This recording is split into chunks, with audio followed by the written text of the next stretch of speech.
Call me Ishmael.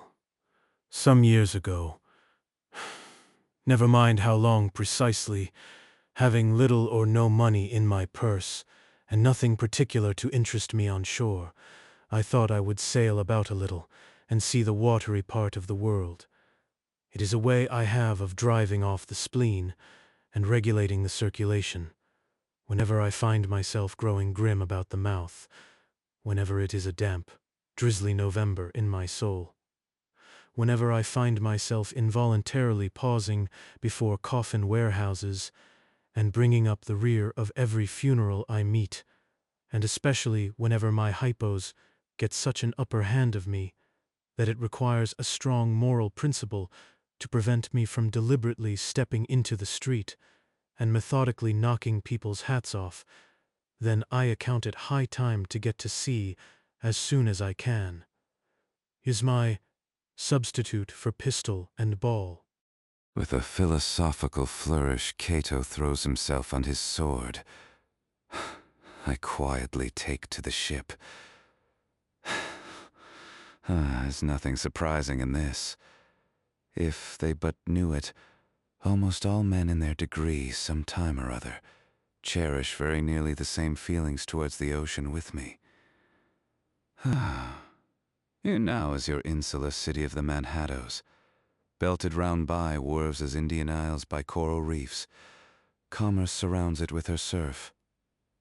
Right and left, the streets take you waterward. Its extreme downtown is the Battery, where that noble mole is washed by waves and cooled by breezes which a few hours previous were out of sight of land. Look at the crowds of water-gazers there. Circumambulate the city of a dreamy Sabbath afternoon. Go from Corlears, hook to Coenty Slip, and from thence by Whitehall northward. What do you see? Posted like silent sentinels all around the town, stand thousands upon thousands of mortal men fixed in ocean reveries, some leaning against the spiles, some seated upon the pierheads, some looking over the bulwarks of ships from China, some high aloft in the rigging, as if striving to get a still better seaward peep. But these are all landsmen, of weekdays pent up in lath and plaster, tied to counters, nailed to benches, clinched to desks. How then is this? Are the green fields gone? What do they hear? But look, here come more crowds, pacing straight for the water, and seemingly bound for a dive. Strange, nothing will content them but the extremest limit of the land. Loitering under the shady lee of yonder warehouses will not suffice. No, I must get just as nigh the water as they possibly can without falling in. And there they stand, miles of them leagues. Inlanders all, they come from lanes and alleys, streets and avenues, north, east, south, and west. Yet here they all unite. Tell me, does the magnetic virtue of the needles of the compasses of all those ships archer them thither? Once more, say you are in the country, in some high land of lakes. Take almost any path you please, and 10 to 1 it carries you down in a dale, and leaves you there by a pool in the stream. Or is magic in it? Let the most absent-minded of men be plunged in his deepest reveries. Stand that man on his legs, set his feet a-going, and he will infallibly lead you to water, if water there be in all that region.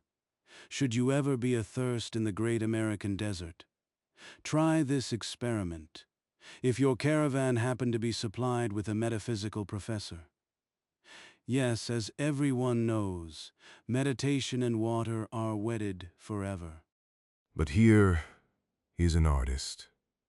He desires to paint you the dreamiest, shadiest, quietest, most enchanting bit of romantic landscape in all the valley of the Saco. What is the chief element he employs? Here stand his trees, each with a hollow trunk, as if a hermit and a crucifix were within. And here sleeps his meadow, and there sleep his cattle, and up from yonder cottage goes a sleepy smoke. Deep into distant woodlands winds a mazy way, reaching to overlapping spurs of mountains, bathed in their hillside blue. But though the pyre lies thus tranced, and though this pine tree shakes down its sighs, like leaves upon this shepherd's head, yet all were vain, unless the shepherd's eye were fixed upon the magic stream before him. Go visit the prairies in June, when for scores on scores of miles you wade knee-deep among tiger lilies. What is the one charm wanting? Water. There is not a drop of water there. Were Niagara but a Katara of sand, would you travel your 1,000 miles to see it?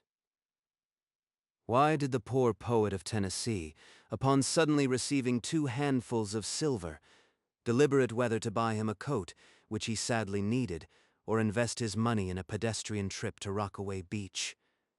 Why is almost every robust, healthy boy, with a robust, healthy soul in him, at some time or other crazy to go to sea? Why, upon your first voyage as a passenger, did you yourself feel such a mystical vibration when first told that you and your ship were now out of sight of land? Why did the old Persians hold the sea holy? Why did the Greeks give it a separate deity, and own brother of Jove? Surely all this is not without meaning. And still deeper the meaning of that story of Narcissus, who, because he could not grasp the tormenting mild image he saw in the fountain, plunged into it and was drowned. But that same image we ourselves see in all rivers and oceans. It is the image of the ungraspable phantom of life, and this is the key to it all.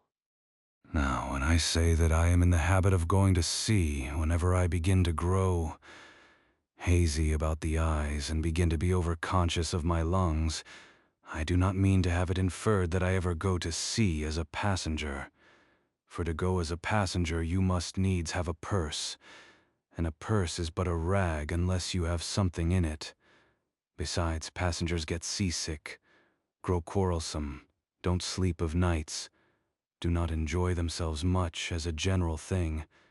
No, I never go as a passenger, nor though I am something of a salt, do I ever go to sea as a commodore or a captain or a cook. I abandon the glory and distinction of such offices to those who like them. For my part, I abominate all honorable, respaceable toils, trials, and tribulations of every kind whatsoever. It is quite as much as I can do to take care of myself, without taking care of ships, barks, brigs, schooners, and what not. And as for going as cook, though I confess there is considerable glory in that, a cook being a sort of officer on shipboard, yet somehow I never fancied broiling fowls.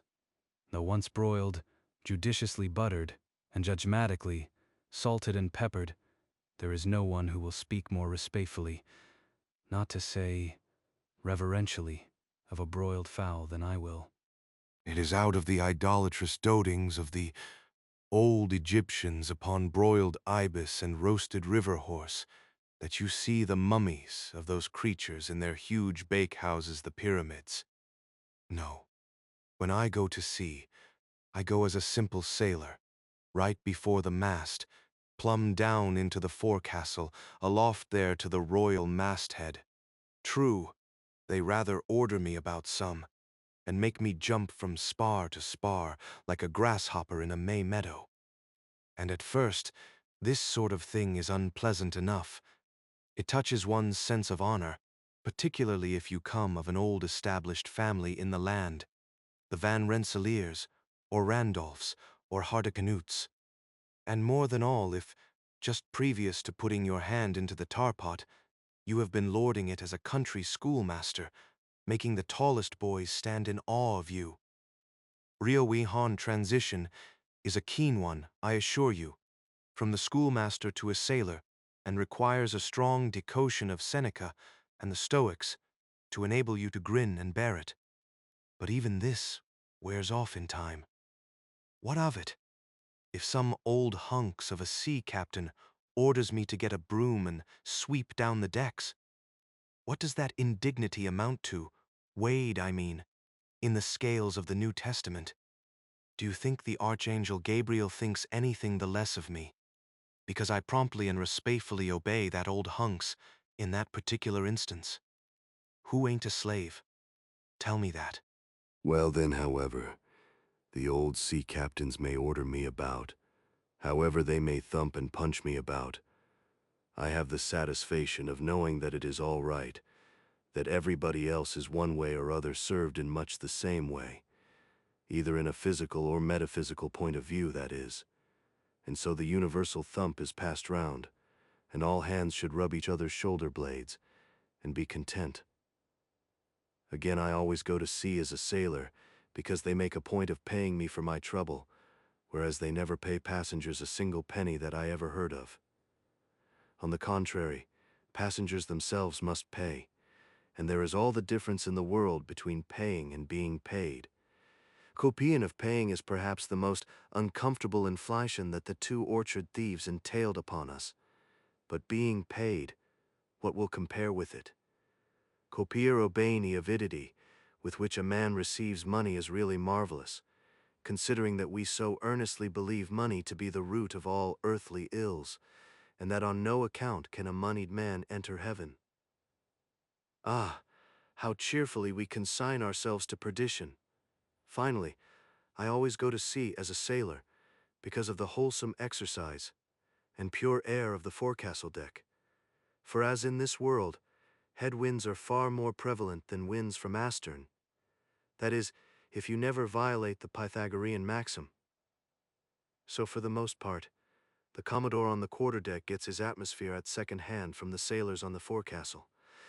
He thinks he breathes it first, but not so. In much the same way do the commonalty lead their leaders in many other things, at the same time that the leaders little suspect it. But wherefore it was that after having repeatedly smelt the sea as a merchant sailor, I should now take it into my head to go on a whaling voyage. This the invisible police officer of the fates, who has the constant surveillance of me, and secretly dogs me, and influences me in some unaccountable way, he can better answer than anyone else. And, doubtless, my going on this whaling voyage formed part of the grand program of Providence that was drawn up a long time ago. It came in as a sort of brief interlude and solo between more extensive performances. I take it that this part of the bill must have run something like this. Grand contested El Jean for the presidency of the United States. Whaling voyage by one Ishmael bloody battle in Afghanistan.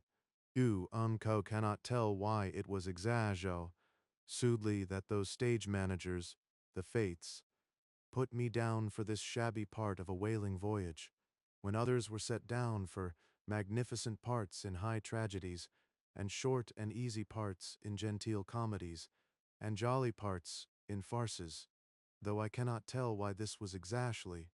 Yet now that I recall all the circumstances, I think I can see a little into the springs and motives, which being cunningly presented to me under various disguises, induced me to set about performing the part I did, besides cajoling me into the delusion that it was a choice resulting from my own unbiased free will and discriminating judgment.